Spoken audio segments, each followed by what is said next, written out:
서방님, 네, 오늘은 절대로 안방문을 열지 마십시오. 머슴은 참으려 했습니다. 하지만 한 번 들어온 의심은 가난보다 더 무섭게 사람의 마음을 갉아먹지요. 그리고 결국 머슴은 보았습니다. 사람의 형상을 벗어던진 무언가를요. 그날 이후 마을은 발칵 뒤집혔습니다. 머슴은 옥에 갇혔고 그의 아내는 화살을 맞고 서 있었습니다. 도대체 그녀는 무엇이었을까요? 담이아담을 찾아주셔서 감사합니다. 구독과 좋아요는 사랑입니다. 어디서 듣고 계신지 댓글 남겨주시면 그곳에 행운이 가득하길 기원하겠습니다. 옛날 옛적 강원도 깊은 산골, 구름도 쉬어간다는 치악산 자락 아래 어느 작은 마을에 바오라 불리는 머슴이 살고 있었습니다. 바오는 이름처럼 묵직하고 단단한 체구를 가졌지만 성품만은 누구보다 순하고 어수룩하여 마을 사람들에게 바보 바오라고 불리곤 했지요.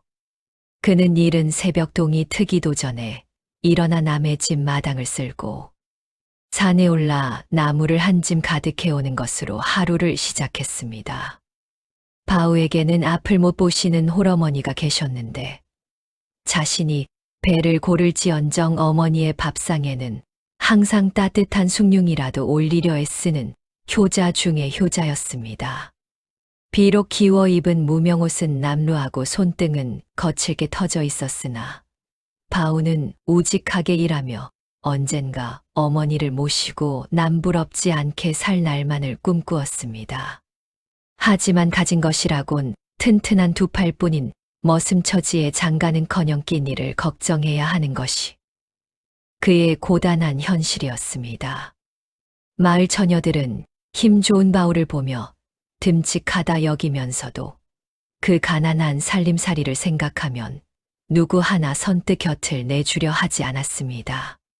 고된 하루 일과를 마치고 돌아온 좁디 좁은 단칸방에서 바오는 홀로 누워 천장을 바라보며 깊은 한숨을 내쉬곤 했습니다. 밖에서는 풀벌레 소리가 정겹게 들려왔지만 그의 마음 한구석에는 채워지지 않는 허전함이 크게 자리 잡고 있었지요. 남의 집 잔칫날에 불려가 상을 나르고 남은 음식 찌꺼기를 얻어올 때면 문득 자신도 정식으로 혼례를 올리고 예쁜 아내가 차려주는 따뜻한 밥상을 받아보고 싶다는 간절한 소망이 피어올랐습니다.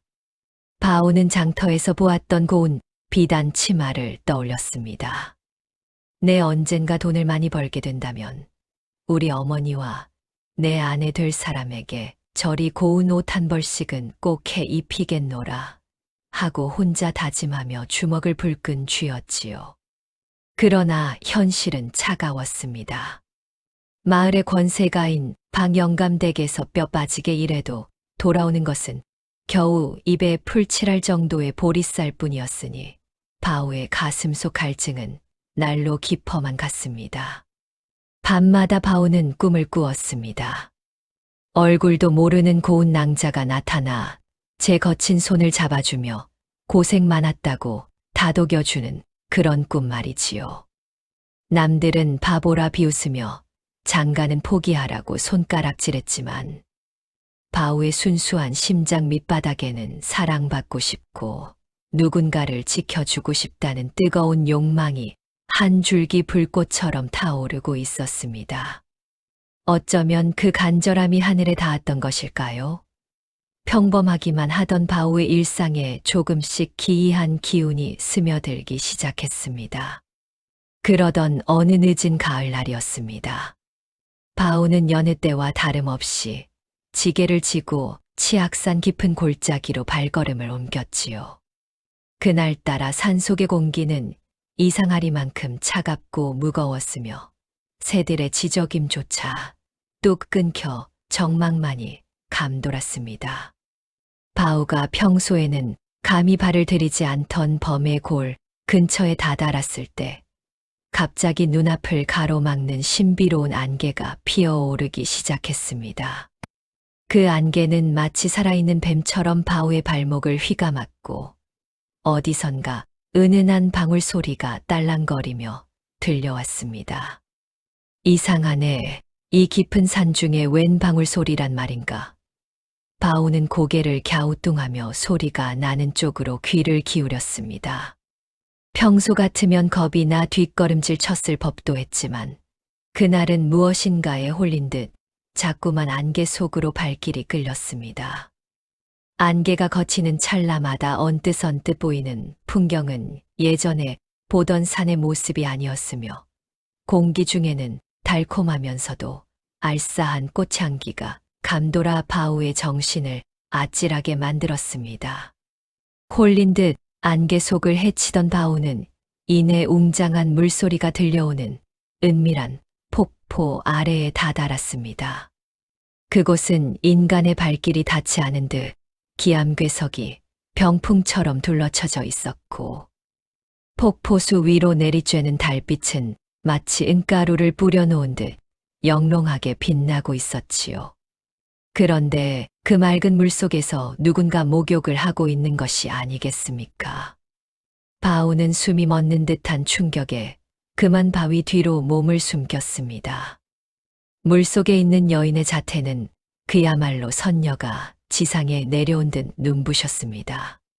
밤하늘의 은하수를 그대로 옮겨 놓은 듯한 검은 머리카락이 하얀 등줄기를 타고 흘러내렸고 물줄기를 맞으며 부드럽게 움직이는 어깨선은 마치 잘 빚어놓은 백자처럼 매끄러웠지요. 바오는 제 눈을 의심하며 마른 침을 꿀꺽 삼켰습니다. 마을에서 예쁘다 소문난 박영감네 애기씨도 이 여인에 비하면 길가에 핀 이름 없는 풀꽃에 불과해 보였습니다. 여인이 물 밖으로 천천히 걸어 나오자 달빛은 그녀의 몸을 감싸 안으며 더욱 환하게 빛을 발했습니다. 그녀가 움직일 때마다 물방울들이 보석처럼 튕겨나갔고 사방에는 아까 느꼈던 그 기이하고도 달콤한 향취가 진동하였습니다. 바오는 가슴이 터질 듯이 두근거려 입을 막은 채 그 광경을 지켜보았습니다. 세상에 사람이 어찌 저리 고울 수 있단 말인가. 정령 하늘에서 내려온 선녀님이 분명하구나. 바오는 두려움도 잊은 채 넋을 잃고 여인을 바라보았습니다. 평생 여인의 살결 근처에도 가보지 못한 순진한 머슴에게 그 광경은 마치 꿈속의 한 장면과도 같았지요. 여인은 바위에 걸쳐둔 눈부시게 하얀 비단 옷을 집어들더니 잠시 주변을 살피는 듯 고개를 돌렸습니다. 그 순간 바오는 그녀와 눈이 마주칠까봐 소스라치게 놀라며 고개를 숙였으나 이미 그의 마음은 거센 파도에 휩쓸린 조각배처럼 걷잡을 수 없이 흔들리고 있었습니다. 이것은 바오의 미천한 인생을 송두리째 뒤바꿔 놓을 거부할 수 없는 운명의 시작이었지요. 바오는 바위 뒤에 숨어 거친 숨을 몰아쉬며 갈등했습니다. 낭자가 옷을 입으려던 찰나 갑자기 저 멀리 숲속에서 굶주린 산짐승의 울음소리가 날카롭게 들려왔지요. 그 소리에 깜짝 놀란 낭자는 발을 헛디뎌 물과 바위 틈에 다리가 끼고 말았습니다. 고통스러운 신음소리가 폭포 소리를 뚫고 들려오자 바오는 더 이상 숨어 있을 수 없었지요. 낭자, 놀라지 마십시오. 해치려는 사람이 아닙니다. 바오는 용기를 내어 바위 밖으로 나섰습니다. 갑작스러운 사내의 등장에 낭자는 얼굴을 붉히며 몸을 웅크렸지만 바오의 눈빛이 맑고 진실한 것을 보고는 이내 도움을 청하는 눈빛을 보냈습니다. 바오는 무거운 바위를 번쩍 들어 올려 낭자의 다리가 다치지 않게 조심스럽게 꺼내 주었습니다. 낭자의 고운 살결이 손끝에 스칠 듯하자 바오의 얼굴은 화롯불처럼 뜨겁게 달아올랐습니다. 하지만 그는 사심보다는 곤경에 처한 이를 구해야 한다는 일념으로 자신의 겉옷을 벗어 낭자의 어깨에 덮어주었지요. 낭자는 비단 옷을 대충 수습한 채 바우의 단단한 팔에 기대어 겨우 몸을 가눴습니다. 바우는 이 가녀린 여인을 깊은 산속에 혼자 둘 수 없다고 생각했습니다. 이 밤은 춥고 짐승이 무서우니 누추하지만 저희 집으로 가시지요. 바우는 자신의 유일한 안식처인 초가집으로 낭자를 데려가기로 결심했습니다. 그것은 평생 남의 눈치만 보며 살던 바보 머슴 바우가 처음으로 내린 가장 대담하고도 운명적인 선택이었습니다. 바우는 낭자를 등에 업고 산길을 내려왔습니다. 등 뒤에서 느껴지는 낭자의 가녀린 숨결과 온기는 바우에게 난생 처음 느껴보는 묘한 설렘을 안겨주었지요. 무거운 나무 짐보다 훨씬 가벼운 무게였음에도 바우의 다리는 평소보다 더 후들거렸습니다. 혹여 낭자가 불편하지는 않을지 자신의 거친 무명옷이 그녀의 고운 살결을 아프게 하지는 않을지 노심초사하며 한 걸음 한 걸음 조심스럽게 내디뎠습니다. 마침내 도착한 바우의 오두막은 비좁고 누추하기 그지없었습니다. 하지만 낭자가 방 안으로 발을 들이는 순간 흙벽으로 둘러싸인 어두운 방은 마치 환한 달빛이 내려앉은 듯 생기가 돌기 시작했습니다. 앞을 보지 못하는 바우의 어머니는 낯선 인기척에 놀랐으나 바우의 설명을 듣고는 인자하게 웃으며 낭자를 맞이해 주었지요. 바우는 서둘러 아랫목을 정돈하고 어머니가 아껴두었던 소미불을 꺼내 낭자에게 내어주었습니다. 바우는 낭자의 다친 발목에 산에서 캐온 약초를 정성스레 지시겨 발라주었습니다. 보잘것없는 처소라 송구하옵니다. 내일이면 붓기가 가라앉을 것이니 걱정 마십시오. 바우가 투박한 손으로 조심조심 약을 바르자 낭자는 수줍게 웃으며 고맙다는 인사를 건넸습니다. 그 미소 한 번에 바우는 하루의 피로가 눈 녹듯 사라지는 기분이었습니다. 그날 밤 바우는 부엌 한 구석에서 잠을 청하면서도 입가에 번지는 미소를 감출 수 없었습니다. 방 안에서 들려오는 낭자의 고요한 숨소리는 세상 그 어떤 음악보다 달콤하게 들려왔지요. 마치 평생의 고생을 한꺼번에 보상받는 듯한 기분의 바우는 신령님께 감사하고 또 감사했습니다. 낭자가 머무는 것만으로도 차가운 겨울바람을 막아주는 듯 오두막 안에는 훈훈하고 달콤한 기운이 가득 차올랐습니다. 낭자의 발목이 씻은 듯이 나은 것은 그로부터 채 여드레가 지나지 않아서였습니다. 낭자는 바우의 우직하고도 지극한 간병에 깊이 감동한 듯 어느 날 보름달이 휘영청 밝은 밤에 바우를 불러 세웠습니다. 서방님, 갈 곳 없는 저를 이토록 정성으로 돌봐주셨으니 제가 서방님의 곁에 머물며 평생을 함께하고 싶습니다. 바우는 제 귀를 의심하며 멍하니 낭자를 바라보았지요. 꿈속에서조차 감히 바라지 못한 일이 현실로 다가오자 바우는 기쁨에 겨워 어찌할 바를 몰랐습니다. 두 사람은 정화수 한 그릇을 떠놓고 달림 앞에서 소박하지만 진실한 혼례를 올렸습니다. 그날 이후 바우의 누추했던 오두막에는 기이하고도 놀라운 경사가 끊이지 않았습니다. 낭자가 안주인으로 들어앉자마자 비어있던 쌀독에는 매일 아침마다 햅쌀이 가득히 차올랐고 부엌 솥단지에서는 김이 모락모락 나는 진수성찬이 끊이지 않았지요. 바우가 굳이 방 영감네 집에 가서 굽신거리며 일을 하지 않아도 마당 구석에는 질 좋은 땔감이 산더미처럼 쌓여 있었고 장터에 내다 팔면 큰돈이 될 법한 산삼과 영지버섯이 광 속에 가득했습니다. 앞을 못 보시던 어머니조차 낭자가 지어올린 정체 모를 보약을 드시더니 눈앞이 안개 낀 듯 환해지는구나 하시며 기력을 되찾으셨습니다.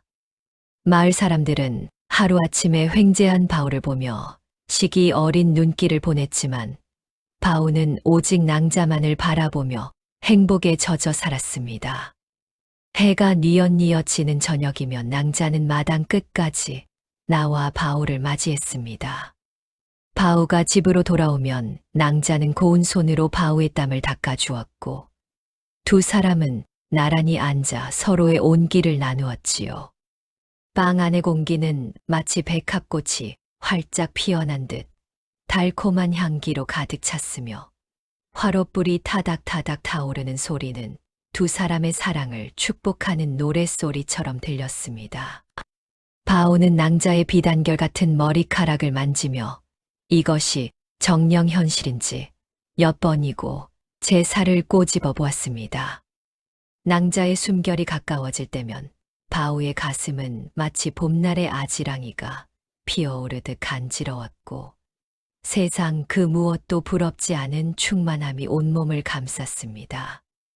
낭자는 바오를 서방님이라 부르며 지극정성으로 공경하였고 바오는 그런 낭자를 위해 목숨이라도 바칠 수 있겠노라 맹세했습니다. 어둠이 짙게 깔린 밤, 작은 호롱불 아래서 서로를 응시하는 두 사람의 그림자는 마치 하나인 양 길게 늘어져 벽면을 가득 채웠습니다. 바오에게는 지금 이 순간이 영원히 깨지 않을 꿈결 같은 인생의 절정이었습니다. 영원할 것만 같았던 행복의 이면에는 조금씩 기이한 균열이 생기기 시작했습니다. 바오는 낭자의 헌신적인 사랑에 취해 처음에는 모든 것을 대수롭지 않게 여겼으나 날이 갈수록 도저히 무시하기 힘든 기묘한 일들이 연달아 벌어졌지요. 하루는 바오가 마당 한 구석에 깊이 박힌 커다란 바위를 옮기려 끙끙대며 온 힘을 쏟고 있을 때였습니다.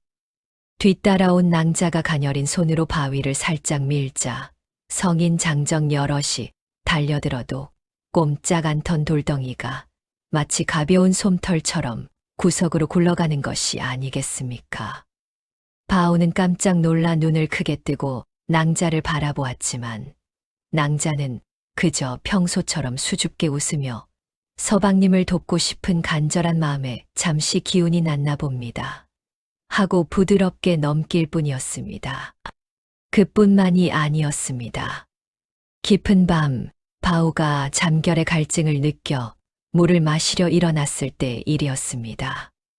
고요한 정적을 깨고 부엌 쪽에서 오드득 오드득 하고 단단한 무엇인가를 거칠게 부수어 씹는 소리가 들려왔습니다.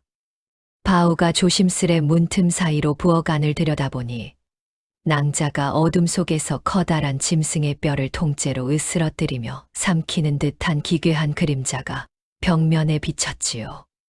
창호지 너머 달빛에 투영된 낭자의 그림자는 평소의 가녀린 자태가 아니라 마치 거대한 산처럼 우락부락하고 거대한 형상을 하고 있었습니다.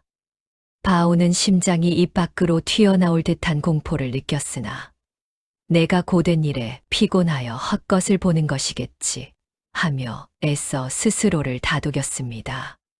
하지만 낭자가 머물던 자리에서 가끔 발견되는 뻣뻣하고 거친 짐승의 털이나 대화 도중 그녀의 눈동자 속에서 찰나의 순간 번뜩이는 서늘한 푸른 빛은 바오의 순박한 마음 속에 지워지지 않는 불안의 씨앗을 깊게 심어주기에 충분했습니다.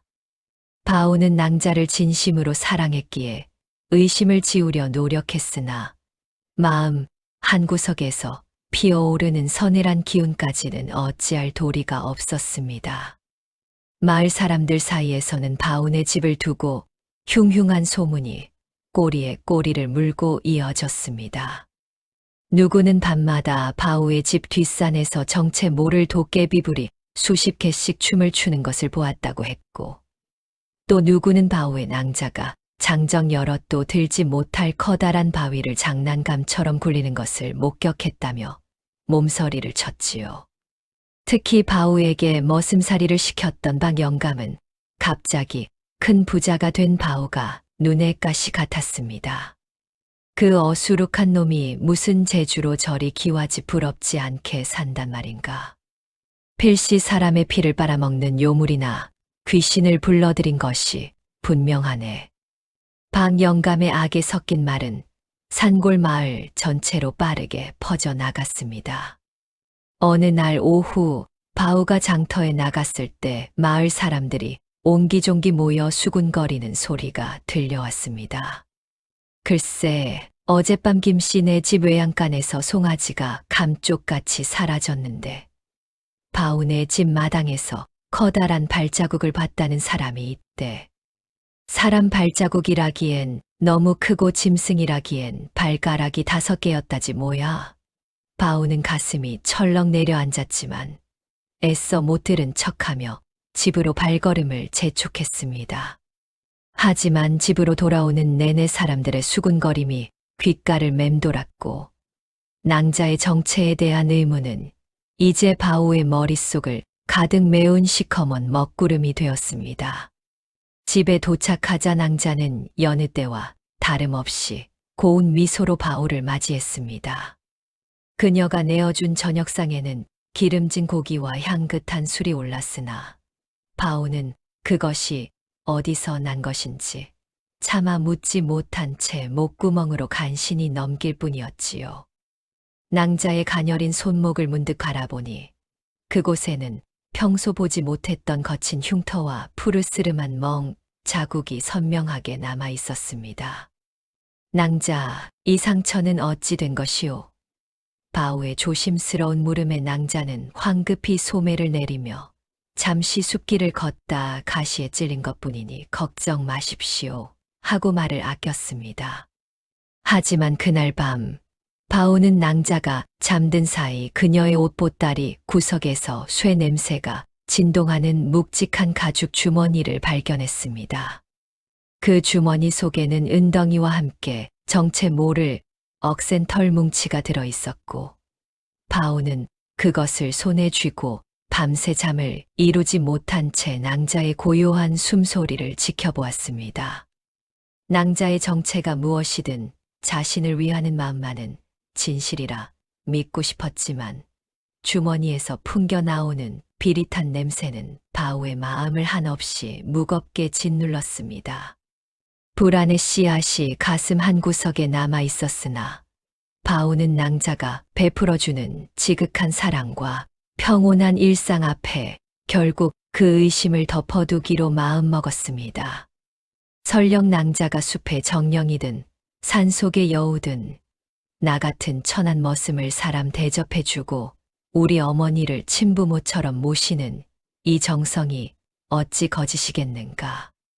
바우는 매일 아침 눈을 뜰 때마다 제 곁에서 고이 잠든 낭자의 얼굴을 보며 감사의 기도를 올렸습니다.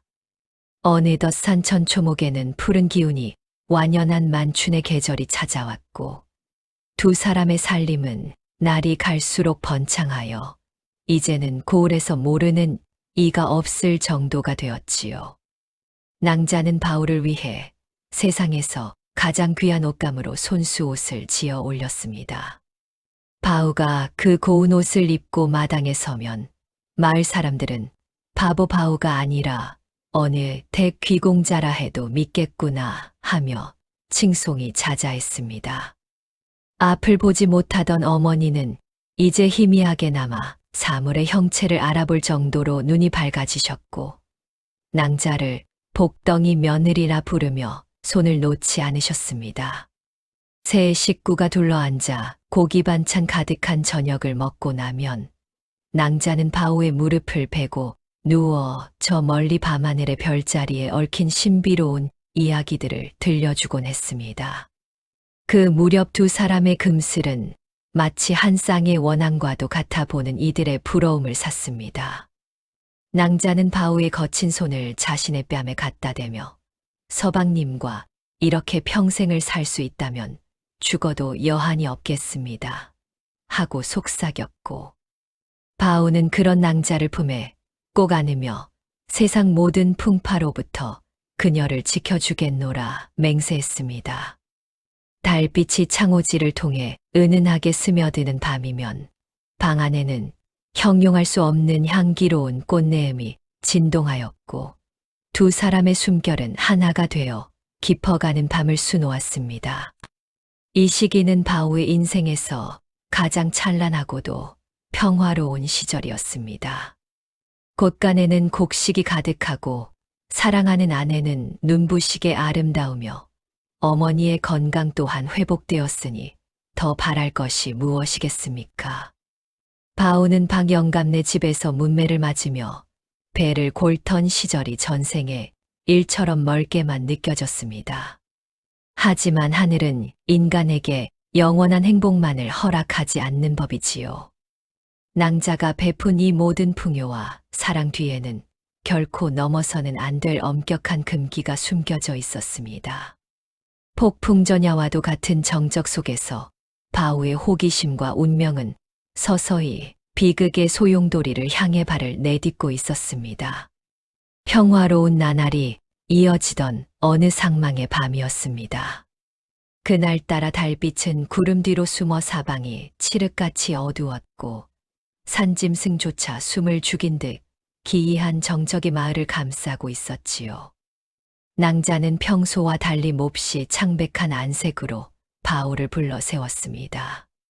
서방님, 오늘 밤은 제가 몸이 몹시 좋지 않아 안방에서 홀로 정진을 해야 할 것 같습니다. 무슨 일이 있어도 어떤 소리가 들려도 내일 아침 해가 뜰 때까지는 절대 안방 문을 열지 마십시오. 만약 이 약속을 어기신다면 우리는 다시는 함께할 수 없게 될지도 모릅니다. 낭자의 목소리는 떨리고 있었으며 그 눈동자에는 간절함과 슬픔이 교차하고 있었습니다. 바오는 낭자의 심상치 않은 태도에 가슴이 철렁 내려앉았으나 사랑하는 아내의 간곡한 부탁이었기에 굳게 약속했습니다. 낭자, 걱정 마시오. 내 죽어도 그 문은 열지 않을 터이니 부디 몸조리 잘 하시오. 바오는 낭자를 안방으로 들여보낸 뒤 자신은 건너방에서 어머니를 모시고 누웠습니다. 하지만 잠은 오지 않고 사방을 짓누르는 어둠만이 바오의 숨통을 조여왔지요. 자정이 가까워지자 고요하던 집안에 이상한 소리가 들리기 시작했습니다. 처음에는 가느다란 신음 소리인가 싶더니 이내 우드득하며 뼈가 어긋나고 근육이 팽창하는 듯한 기괴한 소음이 안방 문틈을 타고 새어 나왔습니다. 바오는 이불을 머리 끝까지 뒤집어 썼으나 소리는 더욱 선명해졌습니다. 짐승의 낮은 으르렁거림과 함께 방 안에서는 번뜩이는 푸른 빛이 새어나왔고 급기야 방바닥이 무너져 내릴 듯한 묵직한 발구름 소리까지 들려왔지요. 바오의 머릿속에는 오만 가지 생각이 스쳐 지나갔습니다. 낭자가 어디 몹시 아픈 것은 아닐까? 혹시 괴한이라도 침입한 것은 아닐까? 낭자를 향한 걱정은 이내 억누를 수 없는 호기심과 두려움으로 변해 바오의 이성을 마비시키기 시작했습니다. 낭자가 신신당부했던 금기는 이제 바오의 머릿속에서 희미해져 갔고 오직 문 너머의 진실을 확인해야 한다는 욕망만이 그를 지배했습니다. 바오는 홀린 듯 자리에서 일어나 발소리를 죽이며 안방 문 앞으로 다가갔습니다. 손등에 땀이 흥건히 고였고 심장은 마치 북소리처럼 크게 울려 귓전을 때렸습니다. 바오는 떨리는 손가락으로 문구멍을 뚫으려다 차마 그러지 못하고 살며시 문틈에 눈을 가져다 대었습니다. 문틈 사이로 흘러나오는 공기는 평소의 달콤한 향기가 아니라 쇠 냄새와 짐승의 채취가 섞인 비릿하고도 뜨거운 열기였습니다. 바오는 침을 꿀꺽 삼키며 방 안을 들여다보았습니다. 그 순간 바오의 눈에 비친 광경은 그가 평생 상상조차 해보지 못한 경악스러운 모습이었습니다. 약속을 저버린 대가는 너무나도 가혹했고 그가 마주한 진실은 바오의 세상을 송두리째 무너뜨리기에 충분했습니다. 바오가 문틈 사이로 마주한 것은 꿈에도 생각지 못한 기괴하고도 압도적인 광경이었습니다. 방 안에는 방금 전까지 자신을 향해 미소 짓던 고운 자태의 낭자 대신 천장에 머리가 닿을 듯한 칠척 거구의 괴물이 앉아 있었지요. 그 괴물의 머리 위에는 하늘을 찌를 든 날카로운 뿔이 2개나 솟아 있었고 온몸은 산짐승의 것처럼 뻣뻣하고 시커먼 털로 뒤덮여 있었습니다. 어둠 속에서 번뜩이는 눈동자는 낭자의 고운 눈매가 아니라 마치 타오르는 화롯불처럼 붉고 강렬한 안광을 내뿜으며 방 안을 가득 채우고 있었습니다. 바오는 그만 넋을 잃고 자리에 주저앉을 뻔했습니다. 그 거구의 도깨비는 무엇이 그리도 고통스러운지 제 가슴을 큼지막한 손으로 쥐어뜯으며 거친 숨을 몰아쉬고 있었는데 그 몸짓 하나하나마다 방바닥이 울리고 흙벽이 부르르 떨렸습니다. 도깨비의 발치에는 낭자가 입었던 하얀 비단 옷이 찢겨 나간 채 널브러져 있었고 방금 전까지 들렸던 뼈가 어긋나는 소리는 도깨비가 인간의 형상을 유지하기 위해 억눌렀던 본래의 골격이 다시금 되찾아가는 과정에서 나는 비명이었습니다. 바오는 온몸에 피가 거꾸로 솟는 듯한 공포를 느꼈습니다. 아, 정녕 저것이 나의 아내였단 말인가. 선녀인 줄만 알았던 이가 실은 산속의 해괴한 도깨비였단 말인가. 바오는 배신감과 두려움에 몸을 떨었습니다. 자신이 그토록 사랑하고 아꼈던 살결이 실은 저 거친 털 뭉치였다는 사실과 매일 밤 자신에게 속삭이던 감미로운 목소리가 저 괴물의 울음소리를 감춘 것이었다는 진실 앞에 바오의 정신은 아득해졌습니다. 하지만 그 공포의 소용돌이 속에서도 바오의 눈에 들어온 것이 있었습니다. 그것은 거대한 도깨비의 눈에서 흐르는 굵디굵은 눈물방울이었습니다. 도깨비는 인간의 말을 잃은 듯 짐승 같은 소리를 내뱉으면서도 문틈을 향해 슬픈 시선을 던지며 낭자의 목소리로 서방님, 보지 마십시오. 제발 보지 마십시오라고 애절하게 뇌까리고 있었지요. 그 목소리는 분명 바오가 사랑했던 아내의 것이 맞았으나 눈앞에 펼쳐진 광경은 부정할 수 없는 괴물의 모습이었습니다. 바오는 이 감당할 수 없는 진실 앞에 숨조차 제대로 쉬지 못한 채 마치 돌로 만든 석상처럼 문 앞에 굳어버리고 말았습니다. 바오는 비명을 지를 기운조차 잃은 채 뒷걸음질 쳤습니다. 자신의 평생을 바쳐 사랑하려 했던 아내가 사람이 아닌 괴물이었다는 사실의 발끝부터 머리끝까지 서늘한 기운이 휘감았지요. 문이 활짝 열리자 방 안에 촛불이 일렁이며 도깨비의 거대한 그림자를 벽면에 길게 드리웠습니다.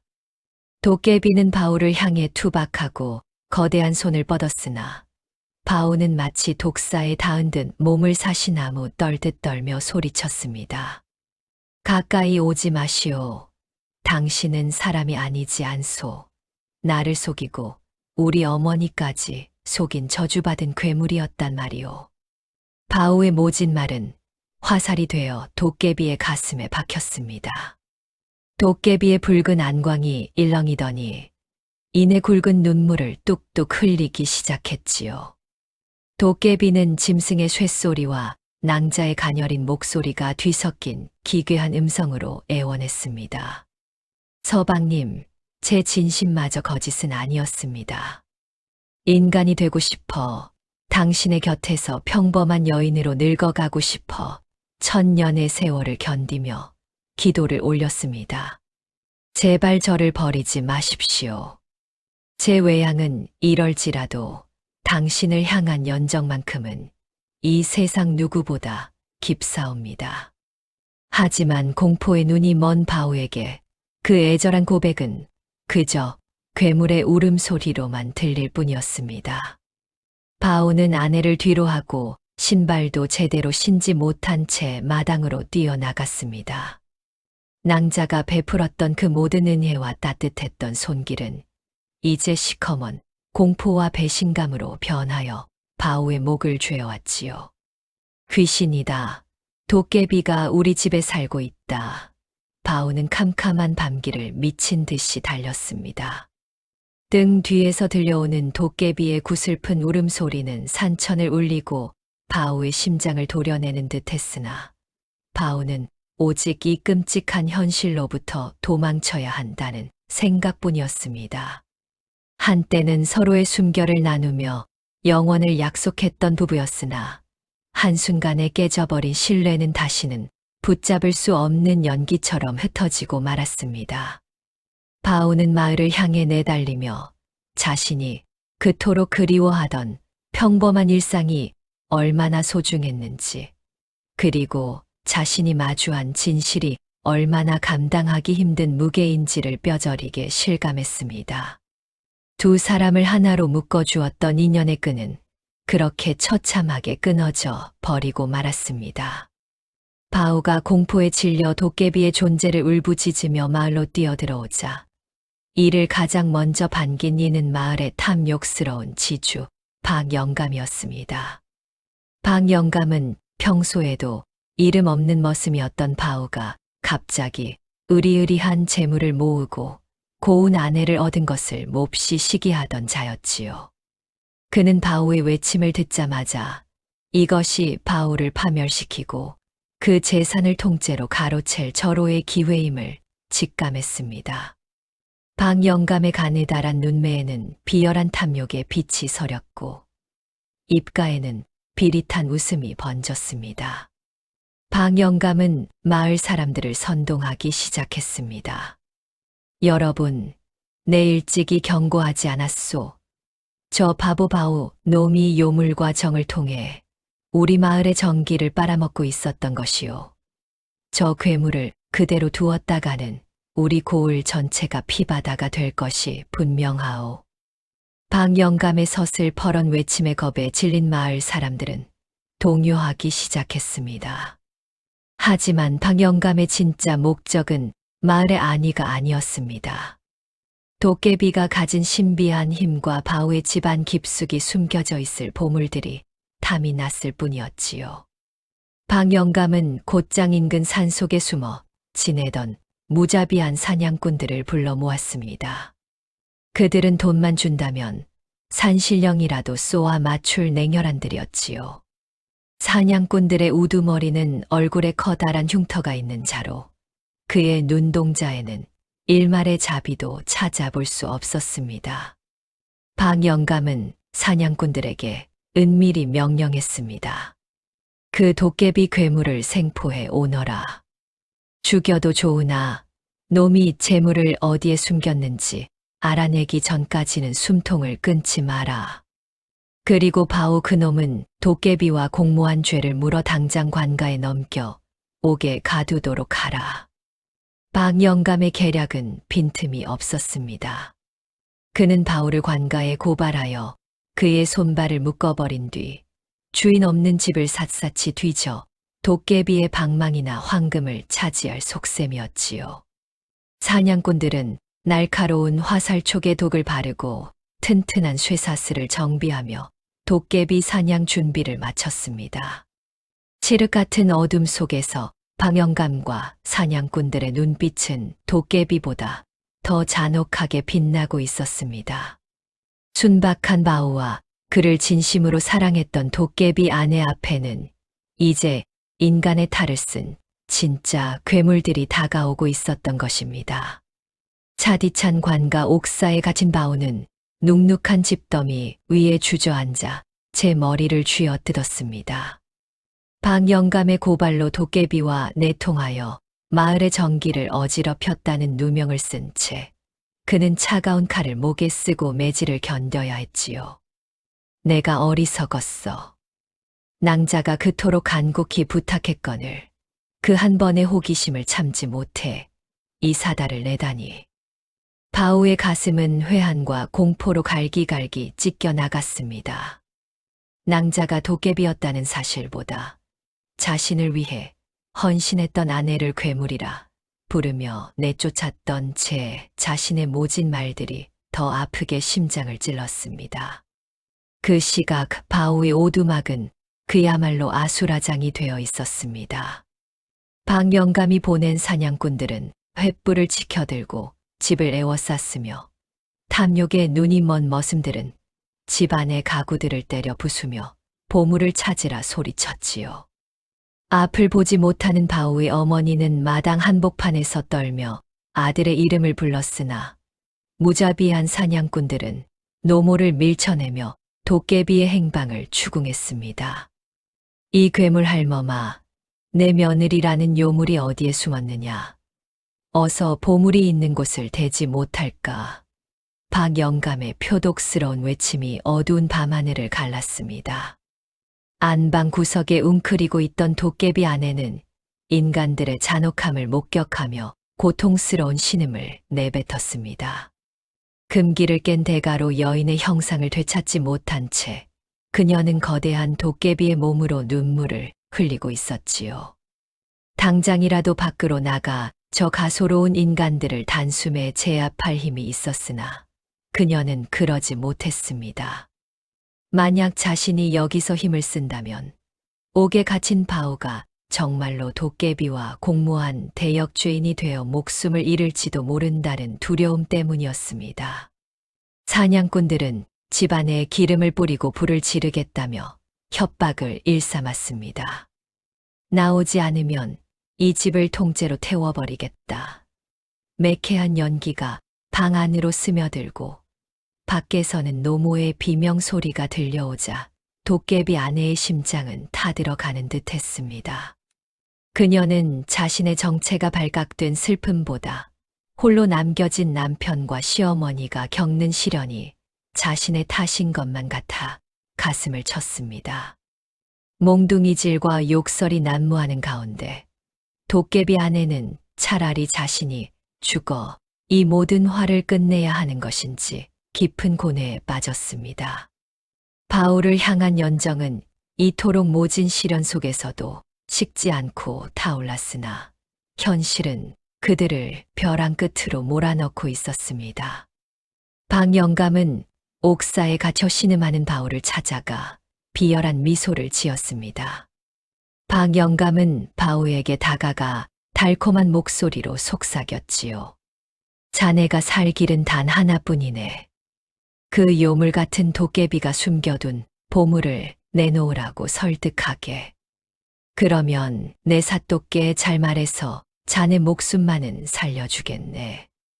바오는 절망에 빠져 박영감의 바짓가랑이를 붙잡고 애원했으나 박영감의 머릿속에는 오직 금은보화에 대한 탐욕만이 가득했습니다. 이어 박영감은 바오의 집으로 달려가 문을 굳게 걸어 잠근 도깨비 아내를 향해 소리쳤습니다. 이 괴물놈아 들어라. 너희 서방 바오는 내일 아침이면 저작거리에서 목이 잘릴 처지다. 하지만 내가 순순히 나와 우리에게 잡힌다면 바오의 목숨만은 살려주겠노라 사또와 약속했다. 이것은 명백한 거짓이었습니다. 박영감은 도깨비를 잡아 팔아넘기고 바오까지 없애버릴 속셈이었지요. 도깨비 아내는 남편이 죽을지도 모른다는 말에 심장이 내려앉는 듯한 고통을 느꼈습니다. 도깨비 아내는 인간의 간사한 꾀를 의심하면서도 바오를 향한 일편단심 연정 때문에 흔들릴 수밖에 없었지요. 서방님을 살릴 수만 있다면 이 목숨 하나 바치는 것이 무엇이 아까우리요. 낭자는 눈물을 닦으며 천천히 안방문을 열 준비를 했습니다. 박영감은 밖에서 사냥꾼들에게 신호를 보내며 사냥감이 스스로 덫에 발을 들이기만을 기다렸습니다. 어리석은 인간의 탐욕이 빚어낸 거짓 구원의 손길이 도깨비의 가녀린 진심을 옥죄고 있었던 것이지요. 마침내 안방의 육중한 문이 서서히 열렸습니다. 그 틈새로 뿜어져 나오는 열기는 마당에 서 있던 사냥꾼들의 횃불마저 움츠러들게 할 만큼 강력했지요. 칠척 거구의 도깨비 아내가 마당으로 천천히 발을 내디뎠습니다. 뿔은 달빛을 받아 서늘한 빛을 내뿜었고 온몸을 덮은 시커먼 털은 밤바람에 거칠게 휘날렸습니다. 그 압도적인 위용에 기세등등하던 사냥꾼들조차 침을 꿀꺽 삼키며 뒷걸음질 쳤습니다. 인간의 상상을 초월하는 괴물의 등장에 마을 사람들은 비명을 지르며 흩어졌고 오직 탐욕에 눈이 먼 박영감만이 핏대를 세우며 소리쳤습니다. 무엇들 하느냐? 저 괴물을 당장 잡지 않고 화살을 쏴라. 어서 쏘란 말이다. 박영감의 서슬퍼런 명령에 사냥꾼들이 떨리는 손으로 활시위를 당겼습니다. 피잉피잉 하는 날카로운 파공음과 함께 수십 발의 화살이 도깨비 아내를 향해 쏟아졌지요. 도깨비 아내는 그 거대한 몸으로 충분히 반격할 수 있었고 단 한 번의 휘두름으로 사냥꾼들의 목을 낙엽처럼 떨어뜨릴 힘이 있었습니다. 그러나 도깨비 아내는 제자리에 우뚝 선 채 그 모든 화살을 온몸으로 받아냈습니다. 행여나 자신이 날뛰다가 근처에 쓰러져 있는 노모가 다칠까봐 그리고 자신이 저항하면 옥에 갇힌 바오의 죄가 더 무거워질까봐 두려웠기 때문입니다. 날카로운 화살촉이 도깨비 아내의 두꺼운 가죽을 뚫고 박힐 때마다 검붉은 선혈이 마당 가득 뿌려졌습니다. 고통에 찬 괴성이 산천을 울렸으나 도깨비 아내는 단 한 걸음도 물러서지 않았습니다. 그녀의 붉은 눈동자는 오직 마을 입구 쪽만을 간절하게 바라보고 있었지요. 그때였습니다. 관가 옥사에서 탈출하여 산길을 미친 듯이 달려온 바오가 마당으로 뛰어들어왔습니다. 바오는 온몸이 피투성이가 된 채 화살을 맞고 서 있는 아내의 모습을 보고는 심장이 찢어지는 듯한 절규를 내뱉었습니다. 안 돼, 멈추시오. 제발 멈추시오. 바오는 사냥꾼들의 앞을 가로막으며 도깨비 아내의 발치로 쓰러졌습니다. 바오의 얼굴은 눈물과 콧물로 범벅이 되어 있었고 조금 전까지 가졌던 공포는 간데 없이 오직 아내를 향한 미안함과 사랑만이 가득했지요. 바오는 아내의 거친 털이 박힌 다리를 붙잡고 오열했습니다. 내가 죽일 놈이요. 낭자 아니 부인. 내가 못나서 내 호기심 때문에 당신을 이 지경으로 만들었소. 제발 나를 용서하지 마시오. 바오의 진실. 어린 통곡의 도깨비 아내는 고통스러운 와중에도 커다란 손을 내밀어 바오의 머리를 조심스레 쓰다듬으려 했습니다. 하지만 박영감은 이 기회를 놓치지 않았습니다. 저놈이 결국 본색을 드러내는구나. 도깨비와 정을 통한 배신자 놈까지 함께 처단하라. 박영감의 외침에 사냥꾼들이 일제히 바오를 겨냥하여 화살을 쏘았습니다. 그 순간 도깨비 아내는 마지막 남은 힘을 쥐어짜 바오의 몸을 자신의 거대한 가슴 안으로 끌어안았습니다. 수십 발의 화살이 도깨비 아내의 등에 고슴도치처럼 박혔고 그녀는 바오 대신 모든 고통을 감내하며 낮게 읊조렸습니다. 서방님, 무사하셔서 다행입니다. 당신의 품은 여전히 따뜻하군요. 도깨비 아내의 등에서 흘러내린 피가 바오의 옷을 적셨고 마당은 비릿한 피 냄새와 매캐한 횃불 연기로 가득 찼습니다.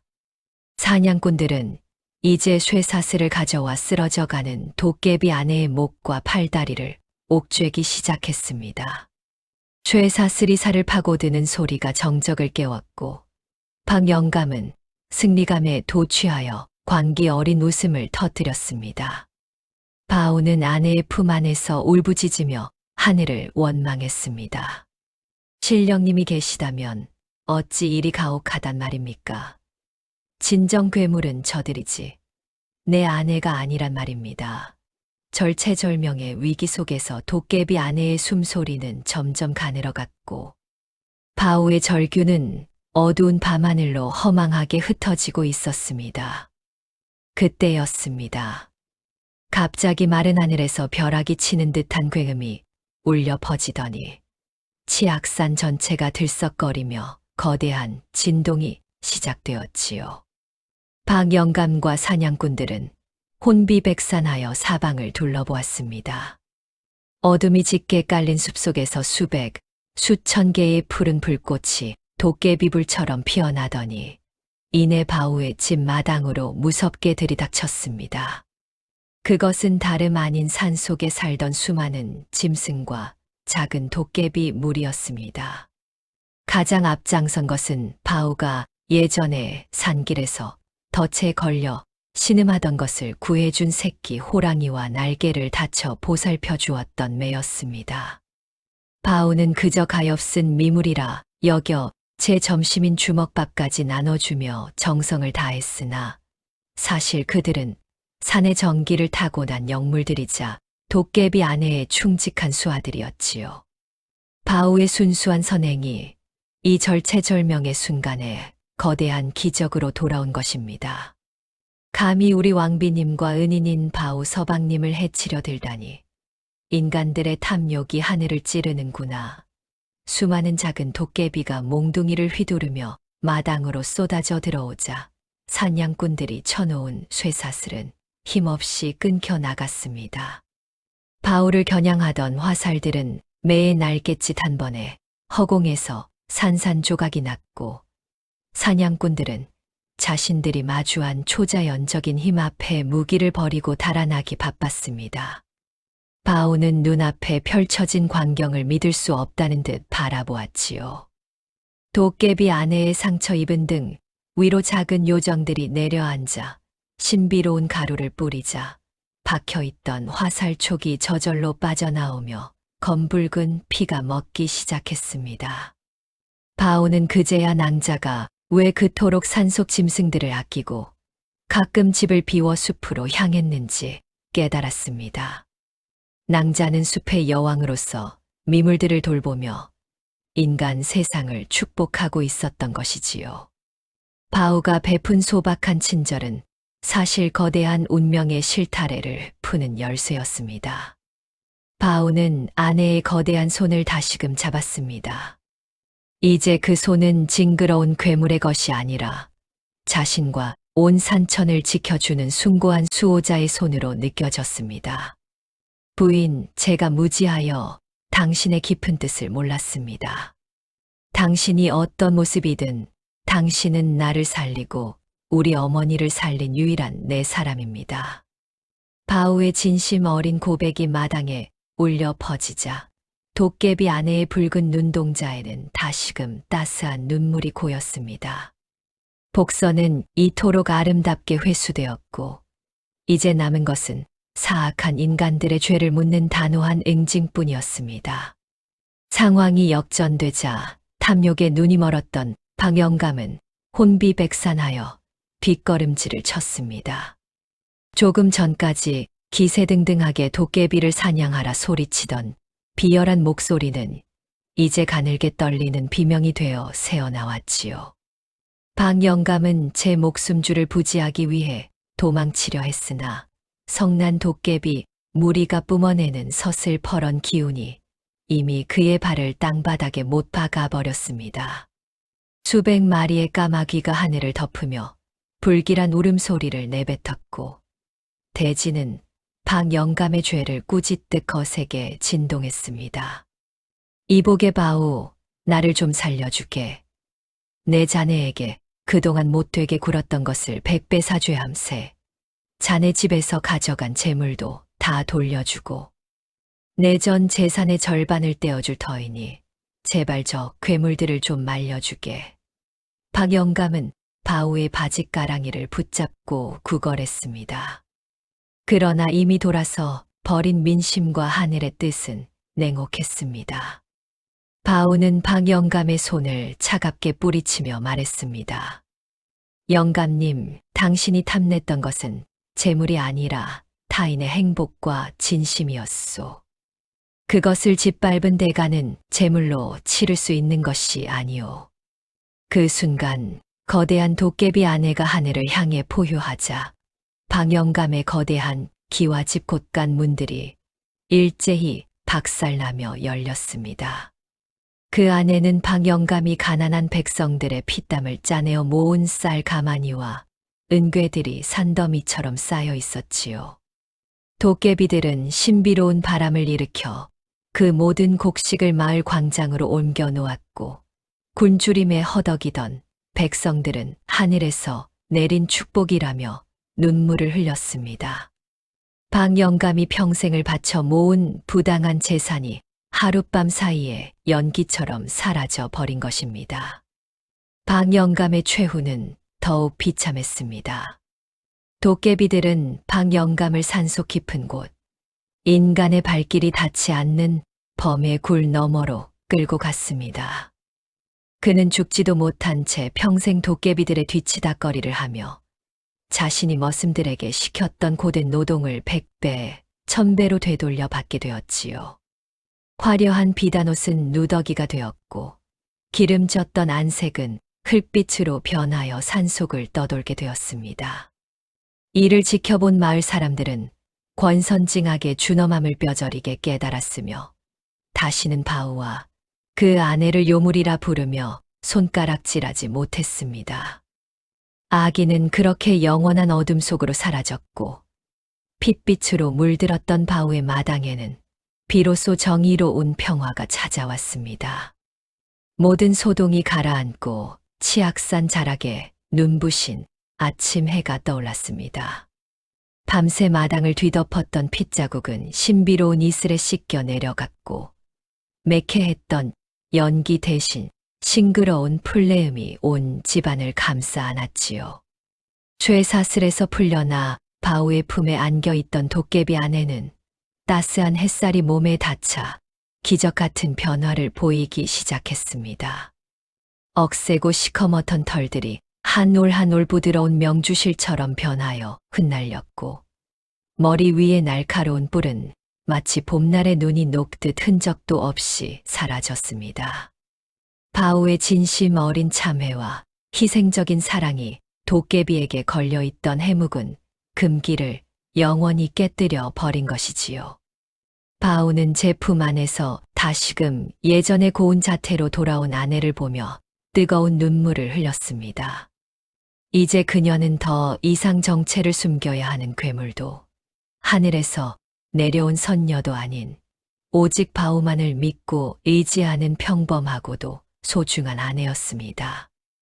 낭자는 천천히 눈을 떠 바우의 얼굴을 어루만지며 속삭였습니다. 서방님, 이제는 아무것도 두렵지 않습니다.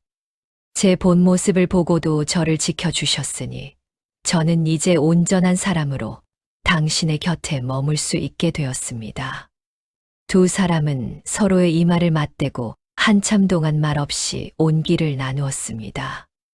그날 이후 바우의 집은 마을에서 가장 화목하고 덕망 높은 집안으로 칭송받게 되었습니다.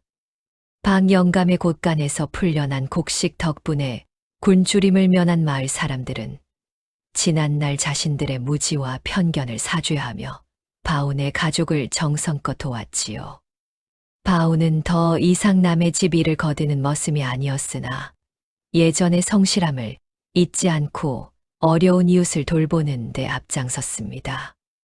앞을 보게 된 어머니는 며느리의 손을 꼭 잡고 마당을 거닐며 만수무강을 누리셨고, 집안에는 머지않아 아이들의 웃음소리가 끊이지 않게 되었습니다. 바우와 아내는 비 오는 날이면 가끔 산을 바라보며 예시를 회상하곤 했습니다. 낭자는 더 이상 신통한 도력을 부리지는 못했으나 그녀가 머무는 정원에는 사계절 내내 향기로운 꽃이 피어났고, 바우의 마음속에는 평생 시들지 않는 사랑의 꽃이 만개했습니다. 사람들은 겉모습만 보고 판단하는 것이 얼마나 어리석은 일인지, 그리고 진실한 사랑이 얼마나 거대한 운명을 바꿀 수 있는지를 바우의 이야기를 통해 대대손손 전하게 되었습니다. 옛말에 백절불굴이라는 말이 있습니다. 어떠한 난관에도 굽히지 않고 이겨나간다는 뜻이지요. 바보라 놀림받던 머슴 바오가 보여준 우직한 사랑과 괴물이라 손가락질 받던 도깨비 아내의 헌신은 진정한 아름다움이 어디에 있는지를 우리에게 깊은 울림으로 전해줍니다. 외적인 화려함보다는 내면의 진실함을 품고 살아갈 때 비로소 우리의 인생에도 대반전의 기적이 찾아오는 법이지요. 오늘 준비한 이야기는 여기까지입니다. 바우와 도깨비 아내의 이야기처럼 여러분의 삶에도 따뜻한 사랑과 큰 복이 깃들기를 진심으로 기원합니다. 다음 영상을 빠르게 만나보시려면 좋아요와 구독을 눌러주세요. 그럼 더 재미있는 영상으로 찾아뵙겠습니다. 모두 행복한 하루 보내세요.